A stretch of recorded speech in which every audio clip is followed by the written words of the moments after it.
Fala, fala galera! Priscilane na área, meus filhos, para mais um vídeo de correção de redação e hoje nós seguimos com o Enem. A proposta é sobre uberização no mercado de trabalho, né? Os impactos dessa uberização. Galera, olha só. Toda quinta-feira eu posto um tema de redação lá no meu Instagram, no Profa Prisátera, e aí a galera tem até o domingo para escrever essas redações. Elas vão encaminhá-la no e-mail, que tem bem certinho lá um destaque explicando, e aí eu escolho algumas dessas redações e trago aqui para o YouTube. Essa redação é de um aluno que mandou lá por esse tema da semana lá do Instagram, tudo bem? Então aproveitem isso, que é a oportunidade de você ter a redação gratuita corrigida. Corrigida gratuitamente pela Priscilane, tá? Eu escolho algumas e trago aqui pro canal, beleza? Vamos lá. Vou compartilhar a tela aqui toda. A filha colocou o seguinte, vamos lá.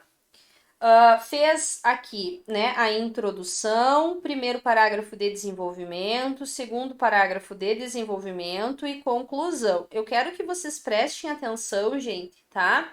Com a estrutura do texto. Muito cuidado aí para não deixar esses espaços em branco ao final das linhas.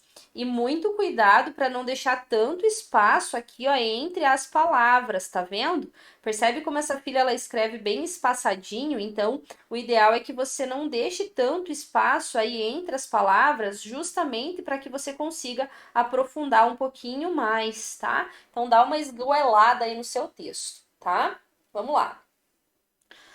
Uberização do trabalho define-se como um novo modelo laboral, tendo como principais características a informalidade, a ausência de vínculo empregatício e a execução por demanda. No Brasil odierno, percebe-se certa desestabilização das relações trabalhistas em razão da estrutura dessa modalidade, ocasionando assim consequências maléficas àqueles que sobrevivem por meio dessa. À vista disso, torna-se válido ressaltar que a omissão dos direitos laborativos e a manipulação empresarial são frutos de tal revés. Gostei da sua introdução, você escreveu ela muito bem, né? Quero apenas atentar que vocês atentem para o seguinte. Aqui você trouxe, né, o conceito de uberização do trabalho, ok?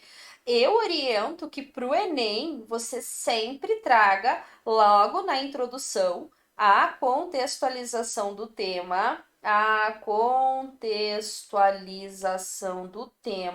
né? Procure trazer essa contextualização do tema de alguma área do conhecimento. Então, traga alguma área do conhecimento para falar sobre isso.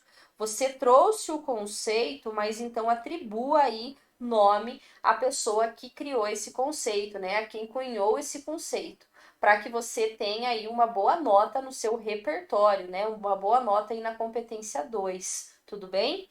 Quando você fala no Brasil odierno, parece-me, né, que esse modelo trabalhista da uberização do trabalho, ele não está se referindo à situação atual, né? Parece que você conceituou lá a uberização e aí você fala no Brasil odierno. Isso também acontece, né? Ou isso faz parte do Brasil odierno, entende? Consegue perceber aí a, a minha questão? Há uma desestabilização das relações trabalhistas em razão da estrutura dessa modalidade, o que ocasiona consequências maléficas àqueles que sobrevivem por meio dessa. Então, ela traz, né, a omissão dos direitos laborativos e a manipulação de tal revés, né, como a antecipação dos argumentos. Fechou.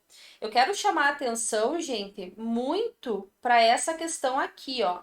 Ela fala das consequências e a proposta solicitava os impactos. Prima, e são sinônimos. Quer dizer a mesma coisa. Meu filho, mesma coisa se fosse a mesma coisa com o mesmo nome, né? Lembre-se da importância de você trazer aí as palavras-chave da proposta. As palavras-chave da proposta, elas precisam aparecer no seu texto.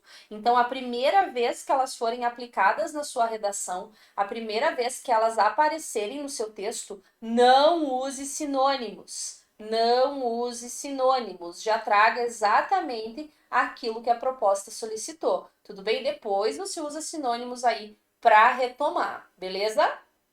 Seguimos.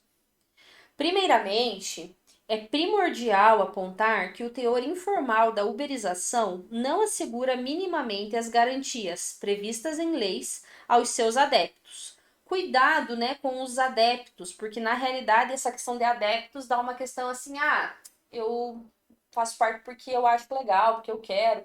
E muitas vezes essas pessoas que são, né, que fazem parte desse trabalho, elas são obrigadas a isso, não é uma escolha assim involuntária, sabe? Se eu quiser, eu sou adepta a isso e vamos lá, entendeu? Nesse sentido, a CLT, legitimada por Getúlio Vargas em 43, avaliza no país somente os direitos dos empregados envolvidos em atividades formais, ou seja, os indivíduos atuantes na uberização não possuem acesso ao salário mínimo, às férias, à delimitação da jornada diária, entre outros benefícios. Dessa maneira, os prestadores de serviços labutam em um cenário caótico, significando grave problema social. Olha só, primeiro aspecto que eu quero que você preste atenção. Traga a CLT por extenso. O que significa CLT? Explique o que significa CLT. Mostre para a banca que você sabe o que é a CLT. Segundo, até botei minha fuça aqui para ficar mais fácil para vocês enxergar. Segundo ponto, veja só. Você trouxe para mim, né? Você trouxe aqui para mim o tópico frasal. Você trouxe aqui para mim o tópico frasal. Você trouxe aqui para mim a alusão, né? Você trouxe aqui para mim a alusão, que é falar da CLT. E aí depois você já fez uma reflexão crítica, ou seja, você não argumentou. Você não argumentou de maneira efetiva, né? Então, se você dá uma olhadinha aqui, eu tenho, inclusive, aqui no canal, uma redação pronta sobre esse tema.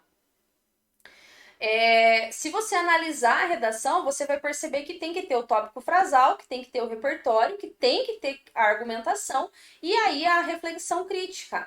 Não pode você apenas argumentar aqui, ó, fazer esse breve comentário, ó, não possuem acesso a isso, a isso e isso. Tá, e o que isso causa?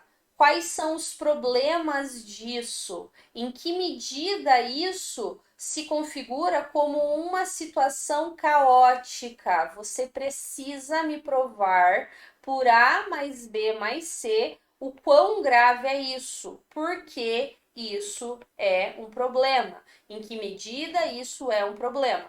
Tudo bem? Porque esse teu ou seja, você não está comentando, você não está trazendo juízo de valor, você apenas está descrevendo que essas pessoas não têm acesso. E aí eu não sei se é a sua voz ou se é a voz da consolidação das leis trabalhistas, ok? E aí você colocou, ó, dessa maneira, os prestadores de serviços labutam em um cenário caótico, significando um problema, um grave problema social. Por quê? Por que é um cenário caótico? Por que é algo sério? Quais são as consequências? Quais são os impactos? Você consegue perceber que aí você consegue retomar as palavras-chave da proposta, você consegue retomar aquilo que a banca pediu para você escrever, e aí fica muito mais fácil de você argumentar, fica muito mais fácil de você defender o seu posicionamento? Pois bem, é isso que você precisa fazer na redação, ok?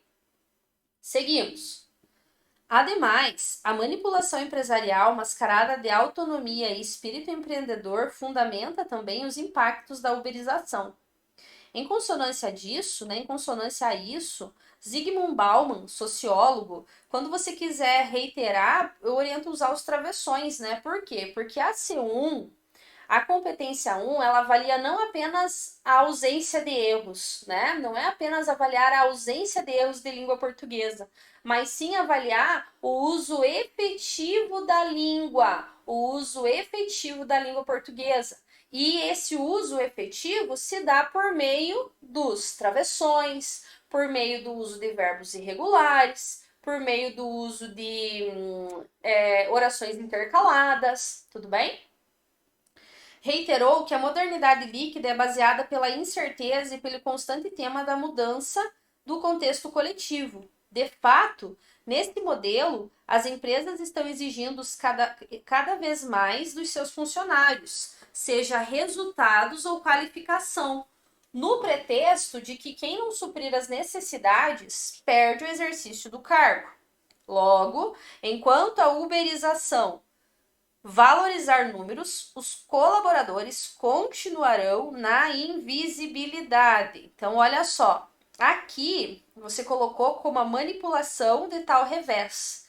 Tem uma citação do Maquiavel que ele fala sobre o medo, né? Que o trabalho ele é pautado no medo, né? O medo de perder o emprego, o medo de ser mandado embora, o medo de pedir quanto vai ganhar, o medo de pedir férias. E aí eu acho que ficaria melhor articulada do que você trazer o Bauman, né? Por quê? Porque o Bauman ele já está um pouco batido e aí você precisa retomar o Bauman de uma maneira intencional. Você precisa mostrar para a banca que toda a alusão que você escolheu na sua redação, ela foi uma alusão intencional. Foi uma alusão efetiva, uma alusão relacionada e uma alusão muito necessária para o seu texto. E aí isso não se confirma, porque aí você coloca, ó, as empresas estão exigindo cada vez mais, e o cada vez mais ele indica senso comum. Eu oriento que você não use na sua redação, então evita usar o cada vez mais, porque ele indica superficialidade. Resultados no pretexto de que quem não suprir perde o exercício do cargo. E o que isso causa?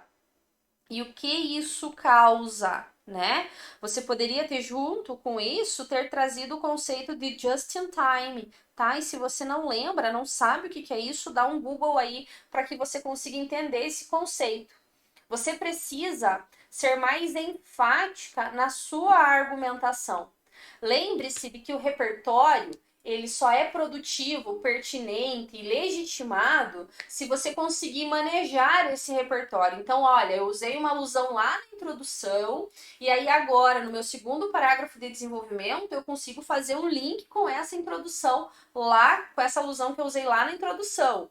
Ah, agora eu usei o Bauman aqui no meio, na reflexão crítica eu consigo fazer esse movimento de retomar o Bauman e trazer para o meu texto, sabe?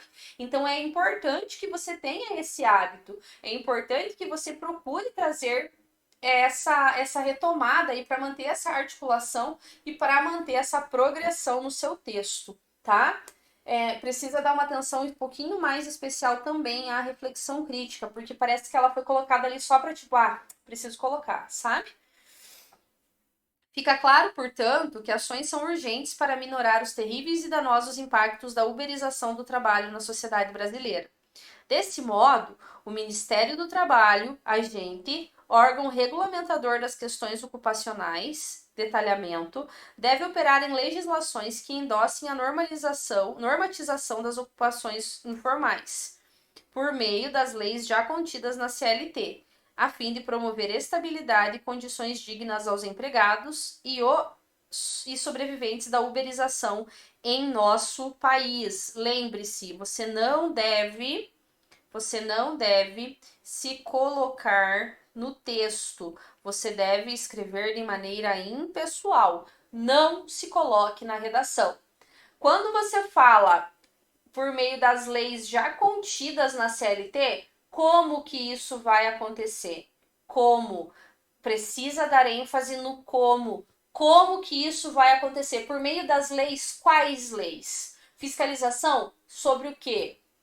Sob qual perspectiva? Fiscalização por parte de quem? Então é nesse sentido que você precisa aprofundar a sua proposta de intervenção. Tirando aí o modo e o meio, você está muito bem na proposta de intervenção e ela traz aí todos os critérios, né? Traz todos os elementos necessários para a proposta de intervenção, com exceção do modo meio que você precisaria dar uma ênfase. No que diz respeito à coesão, você conseguiu, né, abordar aí, você vai perder ponto na competência 2 e na competência 3 devido à questão da abordagem do repertório. Você precisa usar um repertório intencional, você precisa escolher os seus repertórios de uma maneira mais direta possível, articulada possível, necessária possível, a fim de contribuir, né, para a defesa do seu posicionamento, a fim de convencer o leitor do seu posicionamento. Tudo bem? Então vamos lá. 100, 200, 300, 600, 760 é a sua nota. Beleza? Qualquer dúvida, estou à disposição. Bora, minha filha. Bora escrever a redação.